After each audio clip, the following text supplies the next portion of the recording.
آمن الرسول بما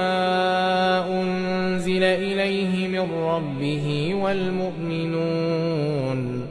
كل آمن بالله وملائكته وكتبه ورسله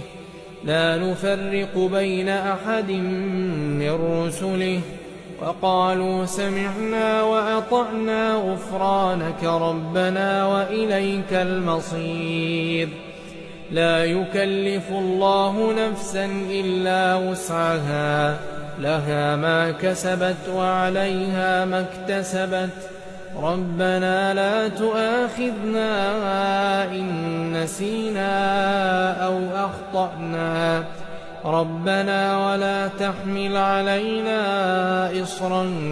كما حملته على الذين من قبلنا